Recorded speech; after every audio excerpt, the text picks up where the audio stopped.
Alhamdulillah, we here to motivate to help brothers, brother Jumuah on Friday. You know what I'm saying? Hold on, man. I ain't tell you to start, but this is my program. I understand that I keep it. We motivate to help others. I done paid $20 for this hat. You know what I'm saying? And we got it all in the background, so that's why I'm representing. Okay, I like your $20, but this is my interview. You in my place, man. You don't just come in and think you just. Let me do the interview first. All right.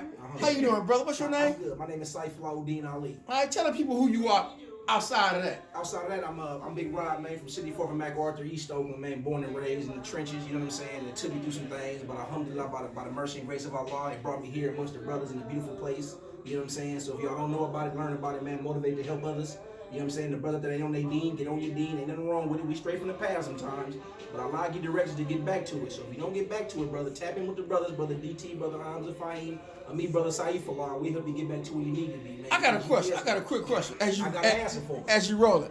How did you know about motivate to help others? When you first heard about this? When I was incarcerated in Folsom, they had a cancer walk, and the brother decided that we need to get together as Muslims to show our support for the cancer and also show how we move as men amongst that community with the brothers that was in prison.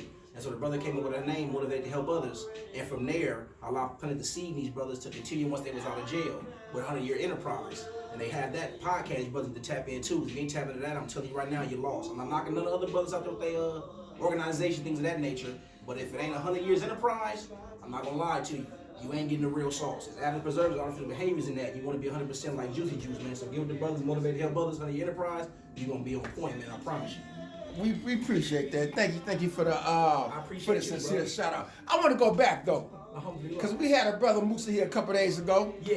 And I missed the brother. Right, and we talked to him and asked him about the delicious food we used to have during the cancer walk. Yeah. It was something specifically you used to make. We said, write it down. My rice. Yeah. My rice used to park everything. Yeah, it was screaming. You know what I'm saying? The old school gumbo. You know what I'm saying? What made it so good and tasty? Just I ain't gonna lie to nothing but olive oil, garlic salt from this canteen, and a little bit of parsley. That was it? That was it. It wasn't nothing special. I can just let it set overnight. That's it. Well, it was special to us. It was, brother, because I made it with good intentions. I made it from the heart and the soul to feed the brothers. Don't you know how many people used to feed with them bowls? A lot. A lot. That go to show you, man. They say Jesus had a fish and a bread, man, and fed a lot of people. He really did. He did. So alhamdulillah. By the mercy of God. But you know what? That same recipe people to use in there, don't you start using out here and put that on the market and patent it? My dad had a lot of restaurants. We had the Carter Cornbread House at Eastmont. We had Lady Q's barbecue spot and all that. So you would think it was in me, but it ain't like that. I got his mouthpiece as far as talking fast and being funny, but cooking, it ain't what it need to be. You know, my good brother Hamza, you know, he want to take 100 years enterprise into the direction of comedy and comic books. What you think about that? I think that's a good idea, brother. It is. A tree don't got just one branch. It don't got just one leaf. And it don't got just one root. Now, it may start as one seed, but look how it branch out. Well, the seed has been planted. You ready to be signed? I'm ready to water it, brother. All right, then. Alhamdulillah. All right, now, for the past few years, you were somewhere. I know you mentioned incarceration and all that there. Just get the people briefly, how was your journey, your struggle, and how did you make it out with the same mind? The struggle was hard. It was not easy. I had my ups and my downs. I had a lot of my doubts within myself, within my belief. Even when I was embraced by Islam and the brothers on the yard in Susanville, it still wasn't easy for me because I missed family. Allah took my wife out of my life. A lot of family members he took and placed them in the grave, alhamdulillah. But I was amongst a good community. I also had good genetics in me. You know, we Africans, so we come from struggle. We have strength in us to overcome any obstacles.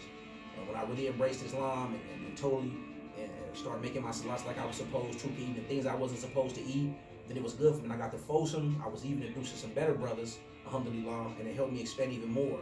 And how I kept my mind clear, honestly, was reading my Quran. I keep doing my dhikrs on a daily basis.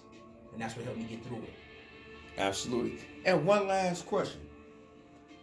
If it was anything you can tell the youth of today to stay on the straight path, the straight and narrow path, what would it be? Have the courage to say no.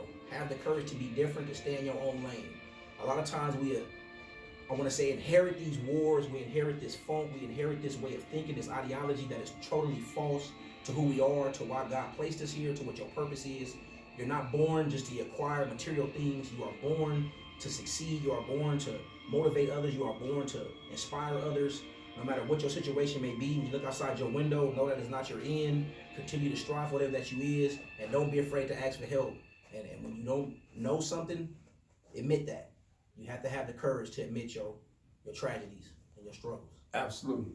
And my brother Saifullah, thank you for coming here today on this Jumuah Friday. You called us and said you was on your way striking down the highway. Alhamdulillah. And we're glad you made it. It's always a pleasure to see that beautiful face of yours. Thank you, Hakeem. You know what I mean? Because we come from a long struggle. Behind that wall, to be able to embrace each other, laugh, talk, and still be the same. Truly.